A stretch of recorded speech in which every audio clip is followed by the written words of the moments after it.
there, this is Datila with Rangers of Wrestling bringing you the Wrestling Time post show. And for tonight, I will be reviewing Impact Wrestling. Alright, tonight's Impact was the go home show to Slammiversary, and it kicked off with Tasha Steelz and Savannah Evans versus Jordyn Grace and Mia Yim. So, obviously, Tasha Steelz has had a problem with Mia Yim since she came back. But nevertheless, Tasha Steelz and Savannah Evans win this match because of a miscommunication between Jordyn Grace and Mia Yim. So during this match, Deonna, Purrazzo, and Chelsea Green were watching backstage. So this leads into the first backstage segment of the night, which was Deonna and Chelsea Green. So they're asked that if they're asked if they're a tag team, and Deonna says that she and Chelsea Green are not a tag team. And Chelsea Green interjects and says that it wouldn't hurt to work together considering there's going to be alliances in this match. Deonna then says that there can only be one queen of the mountain, and even friends understand that. And then Chelsea Green, as Deonna's walking away, Chelsea Green says that Deonna's right. And we find out that Mickie James will be the special enforcer for the Queen of the Mountain. So I wonder if that's going to come into play. Mickie James is a special enforcer, eh?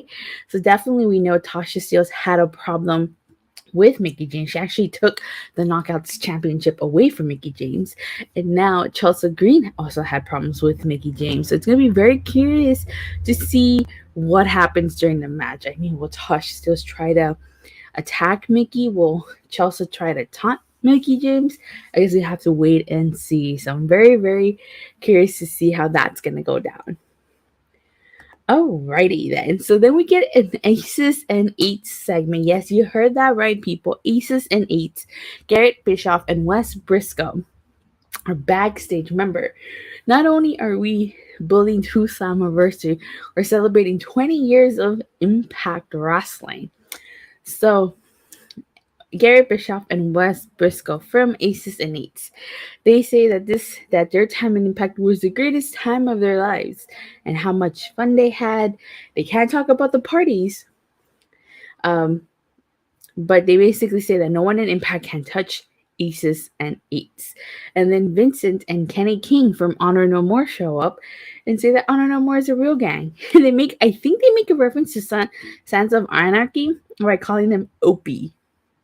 I've seen some Sons of Anarchy, but I'm not too familiar with all the characters. And so then Aces and Eights tells D'Lo to remember what it's like to be a wrestler. And D'Lo says that he will go to Scott Moore's office so that they can make the match. And yeah, that's the first segment of the night that they have. They have another segment. All right. Then we get the incredible Speedball Mike Bailey versus Trey Miguel. Holy smokes, this was hands down match of the night. I mean, of course, they show sportsmanship and shake hands at the beginning, but they were just locked in each other. And they were certainly going lots of back and forth in this match. I would not have been surprised if Speedball won this. I at one point, Bailey kicked Trey Miguel in the chest, and then Trey Miguel put Mike Bailey in a dragon sleeper. And then there was this one time where Bailey, he kept egging on Trey Miguel to kick him in the midsection. He kept doing it. And then Mike Bailey kicked Trey Miguel. And then Miguel was like, yeah, bring it on. And Bailey hit Miguel with a pump kick and then a moonsault. I thought that was an incredible sequence, first of all. And Mike Bailey with the kick to the back of the head to Trey Miguel, that looked like it hurt. That sounded like it hurt, by the way. And in the end, Trey Miguel won. So I was shocked that Speedball Mike Bailey lost. But I'm happy that it was against Trey Miguel. I would have also been happy if it was against Ace Austin. This is an incredible match.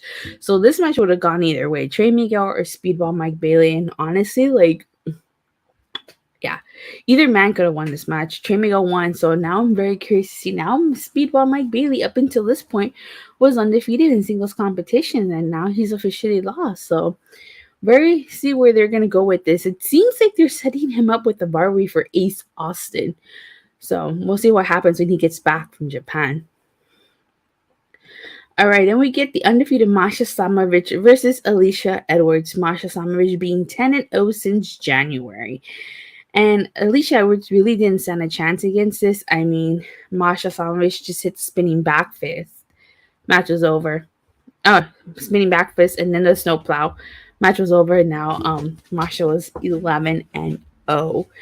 So I don't know where they go from here. I was actually like, I know Alicia Edwards was teaming up with Giselle Shaw, but I actually kind of wanted to see what was going to happen with Alicia and Eddie Edwards, because like they seem to do the storyline where she was trying to tell him that that they have friends in Impact, and then like Eddie was saying that if she was either with him or against him, and then Maria like stared her down, and so like nothing ever came of that though. So I was really disappointed there wasn't a follow-up with that. And I really like the pairing between Giselle Shaw and Lady Frost more than I do Giselle Shaw and Alicia Edwards. But we'll see. Maybe things will change once Lady Frost gets back. All right. So then we get Bullet Club in the form of Jay White and Chris Bay, or Jay and Bay Connection, versus the Briscoe brothers. So one thing before I start talking about the match, one thing that caught my attention is obviously the Good Brothers are on commentary. They name drop AJ Styles during the commentary. So that really caught my attention. It's not the first time. This is the first time in the night that they name drop AJ Styles. So I'll get more to the second part, but very intrigued as to why they name dropped him. But anywho, I got kind of confused because it was Jay White and Jay Briscoe, so it was like J and J. That was funny. So there's my two favorite spots in this match was one where like Jay White was holding both the Briscoe brothers and they were on the outside, and then Chris Bay took them out, and then he did a too sweet to the fan and to the camera. So that was one spot that I liked. And then Jay White did to Jay Briscoe the too sweet. He did it 3 times, and you can see Chris Bay on the side like doing it too. So that was 2 spots, and I thought those were really, really cool spots just because he did the too sweet. At one point, Jay White did save Chris Bay from the Doomsday device. Poor Chris Bay, like he hit the cold right on Jay Briscoe, but it wasn't enough. Mark ended up pinning Chris Bay, and the Briscoes were victorious. So I don't know if it's just me, but I seem to notice that every time the Bullet Club loses and Chris Bay's in the match, it seems to me like Chris Bay's always the one eating the pin. Does anybody else notice that, or is that just me? Because like I just get that, like, and it just sucks that he's always the one eating the pin. But interesting thing, like Jay White came out with like Hikuleo. Like I said, the Good Brothers were on commentary, so I wonder. I'll talk more about this in my predictions video, but like the Good Brothers are supposed to face the Briscoes at Slammiversary for those tag titles, and it wouldn't surprise me if the Good Brothers actually take the tag titles off the Briscoes, because like with Forbidden Door being next weekend and Jay White being at Forbidden Door, I mean, I know the Good Brothers are Impact, but they're still Bullet Club. Would be interesting to see if the Good Brothers are out there with Jay White, and if they are out there, maybe they would want them to be tag champions. Personally, I want the Briscoes to retain, but we'll see what happens. So, like, at the end of the match, like, you can see Chris Bay is not happy that they lost. And so, like, Hikuleo was, like, holding him back and stuff. All right. So then after that, we get the Rajj Singh segment. And this was so hilarious. He did the Scott Steiner math, saying that everyone thinks they got a 33 and 1/3 chance of winning. And that he was trying to explain that the fact that since Shira entered this match, no one's going to win. Johnny Swinger comes out along with Ziggy Dice, and they started talking about how quickly Johnny Swinger was eliminated from the Battle Royal. I mean, Homeboy was like that. he just went in and came out. That was hilarious. And Ziggy Dice was basically like, no one's finishes faster than Swingman. and like Johnny Swingerman, like I swear, I don't feel like he just doesn't get enough credit for being a undisputed comedy king in wrestling. The other two obviously being R-Truth and Orange Cassidy. But I like he's so hilarious. Like basically afterwards he's like back to the dungeon. So it's like I'm that swinger man. What kind of I'm so want to see what kind of shenanigans he's going to do in this reverse battle royal. Seriously. He's gonna make that match. Then we get our second Aces and Eights segment. He says that what are Aces and Eights known for whooping ass? And then Dito shows up and he says they never walk alone. And then we come to find out Nick Aldis will be the fourth man in the Team Impact Originals. And the team so we still have one more person. And this was the go home show. We were not told who the final person was. So who do you guys think is the final person? I'm not gonna say it just yet because I still need to talk about the final segment, and it plays into that final segment. So after this, we get an Honor No More in the form of Vincent and Kenny King versus Aces and Eights, Garrett Bishoff and Wes Briscoe with Datila Brown. So first of all, like I don't want to call this a squash match, but this is a very short match. I mean, Honor No More really won this match in a very quick and easy fashion. So afterwards, Dilo attacked Eddie Edwards and he hit a sky high on Kenny King. But you guys have to remember, Honor No More took him out back in January. Like they attacked him on commentary table. So obviously he was looking for a payback. And then Matt Taven and Mike Bennett attacked Dilo. And while Honor No More is holding Eddie Edwards down, about to attack him, the Impact Originals come out. And there's this one spot where it was like Taven, Bennett, and Edwards, and they stand toe to toe with Sabin, Shelly, and Kazarian, and they attack at the same time. And anywho, Shelly hits Shell Shock to Taven, Sabin hits a Cradle Shock to Bennett, and he also hits a Future Shock DDT to Edwards. So I really like that sequence. It was such a cool little sequence. Like I'm telling you, the three guys are standing like alongside the three other guys. So like I say, you had Edwards, Bennett, and Taven standing alongside, and they face off against Sabin, Frank Kazarian, and Shelly. So that's a really cool spot. And then at the end, D'Lo, Aces, and Nates, and all the Impact Originals stand tall. All right. So our main, actually, I guess that was the main event, but our closing segment is a contract signing between Eric Young and Josh Alexander. Scott D'Amore is officiating this contract signing, and he says they're celebrating 20 years of Impact. He says they have a world champion who is bound and determined to lead Impact into a new era, and he's got two men who over the years he's called friends and family, and it's a first ever matchup. So of course, Eric Young Prevented by Design comes out and Josh Alexander comes out. Eric Young starts to talk about how he doesn't give a damn about history. He doesn't give a damn about Slammiversary being a celebration for all these people. Who he cares about himself and cares about being champion. Then Josh Alexander says that he can't believe Eric Young doesn't care about the history of Impact. He says that especially as someone who was crucial to the first 20 years of Impact, he says that it was a different style of pro wrestling. And he says that made him chase his dreams. And he says Impact is the reason why when he broke his neck, he was still motivated.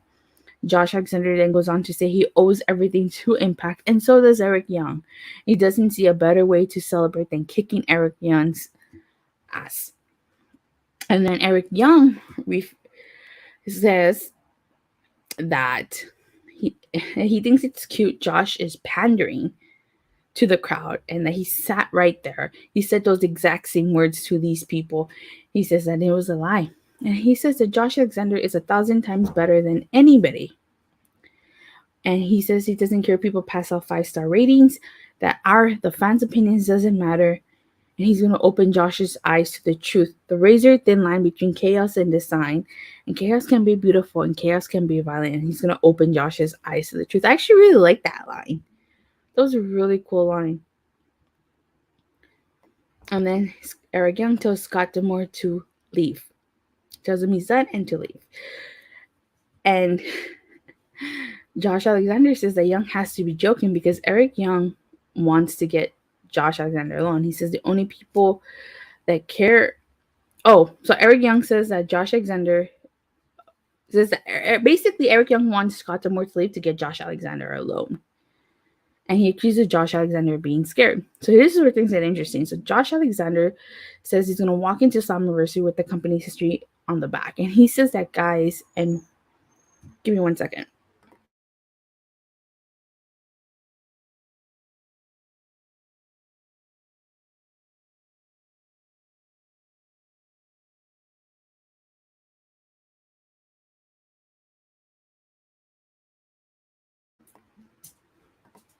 All right, so he starts naming knockouts and the many men that came through Impact, such as Gail Kim, Awesome Kong, Mickie James, Abyss, and he names AJ Styles. This is the second time in the night, the Go Home Show 2 Slammiversary, that AJ Styles gets mentioned. Now, back at Rebellion, you know, Josh Alexander did the Styles Clash. You know, and it's weird because he had never done the Styles Clash before. And now commentary during the Bullet Club match name drops AJ Styles. Josh Alexander drops AJ Styles.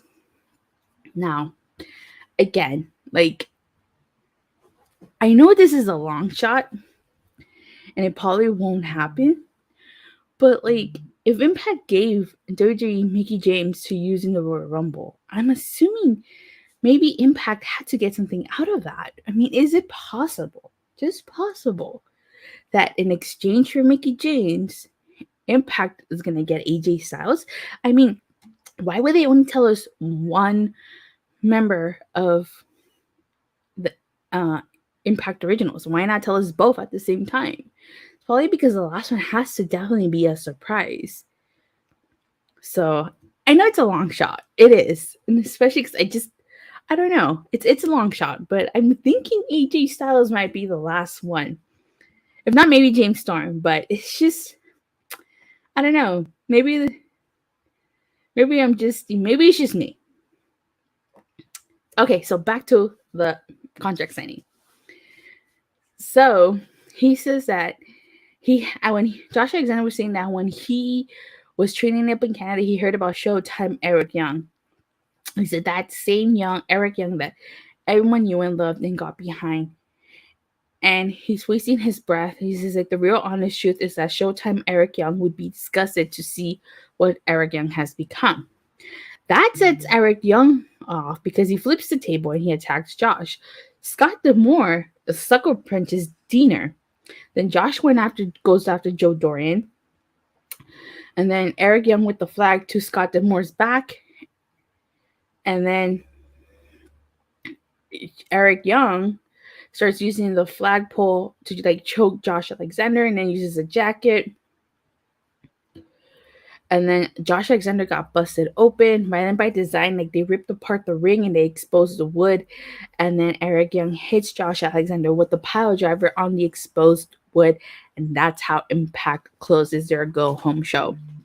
And honestly, it's a very, very good show. Like, this is how you do Go Home shows, people. The purpose of a Go Home show, and I've said this before, is to get you excited for the show. It's supposed to make you want to tune in and watch the pay-per-view. And this made me want to tune into Slammiversary. I'm really, really excited. I cannot wait. I really want to see who the final person is. I'm so excited for all the matches. I cannot seriously wait. If you're missing out on Impact, you need to stop sleeping on Impact Wrestling. It's a good weekly episode of wrestling. And I liked tonight's episode of Impact. I really did. There's not one thing I disliked. So with that, I have to give tonight's episode a Ty Dillinger, a perfect 10. A perfect 10, because there's not one thing I disliked. But with that being said, you guys, I thank you guys all so much for watching and for your continuous support. Please don't forget to like and subscribe, and make sure you hit that bell when I get notified whenever I go live or release a new video. And I'll see you guys tomorrow after AEW Rampage. Bye.